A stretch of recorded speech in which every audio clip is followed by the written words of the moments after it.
제가 10년간 마케팅을 하면서 유일하게 깨달은 한 가지는 사람들이 무엇을 원하는지 제대로 알기만 하면 눈 감고도 마케팅을 성공할 수 있다는 겁니다. 문제는 그게 말처럼 그렇게 쉬운 일이 아니라는 거죠. 내가 너로 살아봤냐? 아니잖아 라는 장기하의 노랫말처럼 다른 사람에 대한 공감은 애초에 불가능한 것일지도 모릅니다. 하지만 그 마음을 헤아리는 것이 마케터에게는 가장 중요한 자질이기에 전 세계적으로 수많은 전문가들과 석학들이 머리를 맞대어 전략을 짜고 있죠. 오늘 우리는 그중 신경 마케팅 분야에서 전 세계 최고 권위자이자 독일의 심리 경제학자 한스 게어르크 호이젤의 이야기를 들어보려고 하는데요. 호이젤의 연구 결과는 국제적으로 마케팅 업계에 큰 발전을 만든 것으로 인정받고 있습니다. 호이젤은 제발 믿을 수 없는 직감만으로 사람들이 뭘 원하는지 알아내려 들지 말라고 경고했어요. 그러면서 사람들의 뇌 속에 모든 증거가 있다고 주장했죠. 호이젤의 뇌과학 마케팅 이론이 이 세상 모든 사람의 마음을 대변하지는 못할 겁니다. 하지만 큰 틀에서 소비자를 이해하는데 탁월한 방향성을 제시한다고 생각해요. 호이젤을 아는 사람과 모르는 사람의 기량 차이는 확실히 날 겁니다. 이건 약속드릴 수 있습니다. 오늘의 이야기를 끝까지 보신다면 우리 고객은 어떤 사람인지, 그래서 내가 해야 하는 건 무엇인지 느낌보다는 사실적으로 이해하게 되실 거라고요. 그런 일이 있었죠. 눈을 가리고 코카콜라와 펩시콜라를 마시면 펩시콜라의 승리, 눈을 뜨고 브랜드를 인지하고 마시면 코카콜라의 승리. 펩시콜라는 이 캠페인으로 자신의 브랜드가 더 우위에 있다는 걸 알리려 했지만 실패했습니다. 소비는 맛뿐만 아니라 인식까지 고려되어서 이루어지는 거거든요. 특히 이 실험을 통해 브랜드마다 소비자의 뇌에서 활성화되는 영역이 다름을 발견한 호이젤은 마케팅의 비밀이 뇌에 있을 수도 있겠다며 환호했습니다. 신경 마케팅의 탄생 비화랄까요? 그 사건 이후 신경 마케팅은 급속도로 발전을 이루었고 마침내 어느 정도 구조화된 이론을 발표할 수 있었습니다. 이름하여 대뇌 변연계 시스템. 호이젤은 뇌의 영역 중 대뇌 변연계가 사람들의 소비를 주관한다고 밝혔습니다. 대뇌 변연계에서 감정과 동기가 생겨나고 그것이 소비로 이어진다는 거죠. 호이젤은 연구 끝에 대뇌 변연계를 자극하는 가장 큰 자극점 3가지를 찾아냈고 사람마다 정도가 다르지만 이 3가지로 지금까지 나온 그 어떤 이론보다 정확하게 사람을 유형화시킬 수 있다고 자신했습니다. 호이젤이 주장하는 3가지 자극점은 우리가 흔히 알고 있는 매슬로우의 욕구설과 일맥상통하는데요. 3가지는 다음과 같습니다. 안전을 추구하는 균형 시스템, 새로움을 추구하는 자극 시스템, 남들보다 우위에 서려는 지배 시스템. 호이젤은 이것을 빅3라고 부르며 사람마다 이 3가지 욕구를 모두 가지고 있지만 세부적인 정도에 따라 수많은 유형의 사람이 탄생한다고 주장했습니다. 그러면서 마케터가 자신의 고객이 빅3 중 어느 욕구에 특히 자극을 받는 유형인지 파악할 수 있다면 폭발적인 성과를 만들어낼 수 있다고 확신했죠. 호이젤은 사람이 가지고 있는 빅3 모형에 따라서 소비하는 제품뿐 아니라 추구하는 삶의 가치관, 직업까지도 유사한 것을 확인했는데요. 예를 들어 자극 시스템이 발달한 사람들일수록 재미, 예술, 호기심, 놀이, 유머, 환상, 향유, 창의성, 사치를 추구하며 여행, 오락, 레저, 체험 경제 등에 자신의 돈을 사용할 가능성이 높다고 말했습니다. 저는 호이젤의 이론이 브랜드를 기획하고 전개하는 데에도 큰 도움을 줄 수 있다고 생각해요. 지금은 비주얼적인 브랜딩을 넘어서 사람의 가치관, 정체성을 대변하는 브랜드가 사랑받고 있거든요.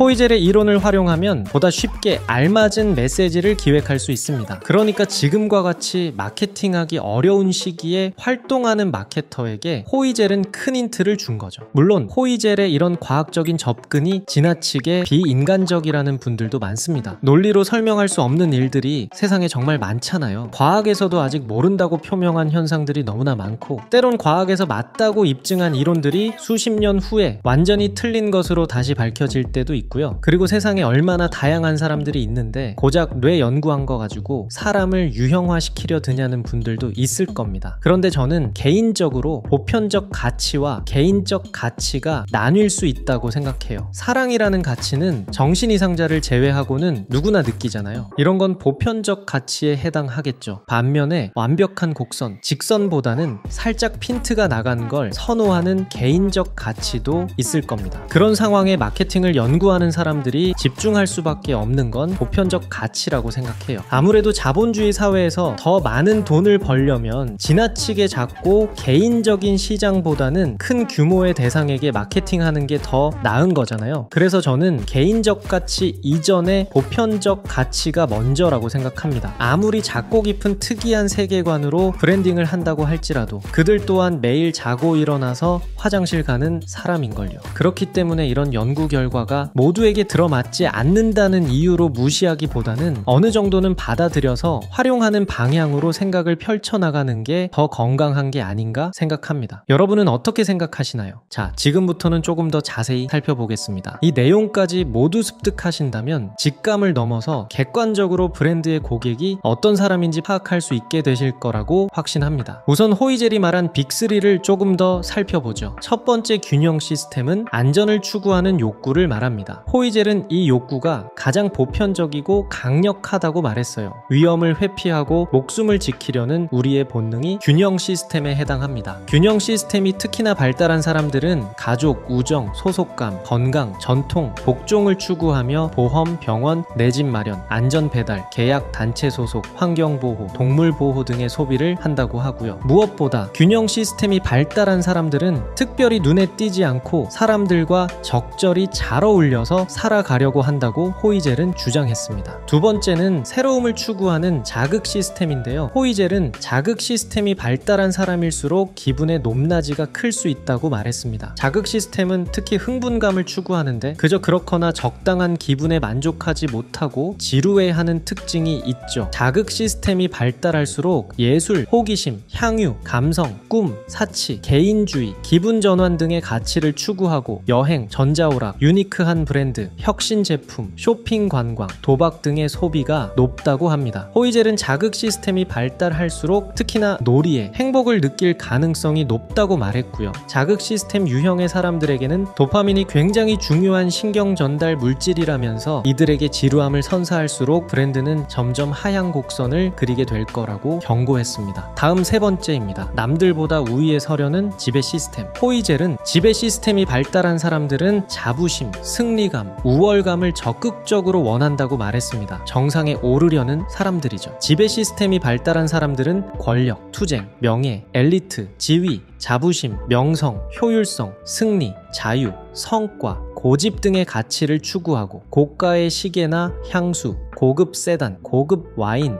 헬스, 가격 비교, 스포츠 관람 등의 소비를 한다고 합니다. 주변 사람들이 좀 떠오르시나요? 호이젤은 실제 뇌의 자극점을 살피면서 연구를 했고 빅3는 직감이나 주장을 넘어서 과학적 사실에 가깝다는 말을 여러 번 반복했습니다. 즉 빅3마다 대뇌 변형계 자극점이 각각 비슷하다는 거죠. 이런 게 뇌에서 발견됐다는 게 참 신기하기도 한 것 같습니다. 이런 과정에서 호이젤은 빅3가 비교적 균형 있게 발달한 사람도 있지만 특정 시스템에 치중되어 있는 유형도 있다고 말했는데요. 그중 세 가지 유형을 더 이해한다면 마케팅에 큰 도움이 될 거라고 주장했습니다. 첫 번째는 모험 스릴 유형으로 자극 시스템과 지배 시스템이 동시에 발달한 사람입니다. 예술과 놀이, 사치, 호기심이 왕성하며 엘리트, 지위, 승리, 명예, 명성, 충동, 위험을 동시에 추구하는 사람들이죠. 비즈니스로 생각해보자면 브랜드를 추구하면서 동시에 기업으로서의 성장까지 고민하는 분들이 이 유형이 아닐까 싶네요. 두 번째는 환상 향유 유형으로 균형 시스템과 자극 시스템이 동시에 발달한 사람입니다. 건강, 가족, 소속감, 안전을 추구하면서 동시에 유머, 재미, 환상, 감성, 관용, 신뢰, 예술을 추구하는 사람들이죠. 비즈니스로 생각해보자면 브랜드를 추구하되 이익보다 가치를 따르고 조직 문화를 특히 중요하게 생각하는 분들이 이 유형일 겁니다. 마지막 세 번째는 규율 통제 유형으로 균형 시스템과 지배 시스템이 동시에 발달한 사람인데요. 소속감, 조직, 안전, 건강, 전통을 추구하면서 권력, 투쟁, 승리, 지위,